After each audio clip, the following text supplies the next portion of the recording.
बिस्मिल्लाहिर्रहमानिर्रहीम अस्सलाम वालेकुम दोस्तों। मुल्तान टेस्ट मैच इंग्लैंड ने कांटेदार मुकाबले के बाद पाकिस्तान को दूसरे टेस्ट मैच में शिकस्त देकर दूसरा टेस्ट भी अपने नाम कर लिया और साथ ही साथ टेस्ट सीरीज भी 2-0 से अपने नाम कर लिए।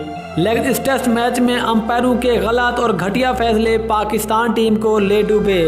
दोस्तों आपको बताते चलें कि पाकिस्तान ये वाला टेस्ट मैच मेरे ख्याल में अंपायरों के गलत फैसले की वजह से हार गया। जी हाँ दोस्तों, आपको बताते चलें कि जब पाकिस्तान के लेफ्टिनेंट बल्लेबाज साउद शकील 94 रन पर शानदार बैटिंग कर रहे थे तो उस वक्त पाकिस्तान मैच जीतने की पोजीशन में आ गया था और पाकिस्तान की 5 विकेटें आउट थी। लेकिन वहाँ पर अंपायर ने एक गलत आउट दिया जो कि पाकिस्तान की हार की सबसे बड़ी वजह बना। जी हाँ दोस्तों, वो वाला जो कैच था जिस पर साउद शकील आउट हुए वो कैच एक मुतनाज़ा था क्योंकि विकेट कीपर ने डाइव लगाकर कैच पकड़ा।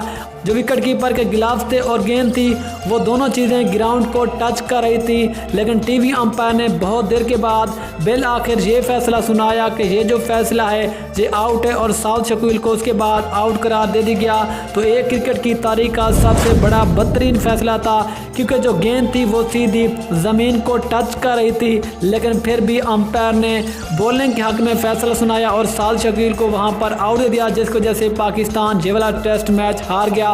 अगर वहां पर साउद शकील आउट ना होते, जिस तरह वो बैटिंग कर रहे थे, पाकिस्तान ये वाला टेस्ट मैच जीत चुका होता। और मेरे ख्याल में आज के इस टेस्ट मैच में अंपायरों के गलत फैसले ने पाकिस्तान को ये वाला टेस्ट मैच हरवा दिया।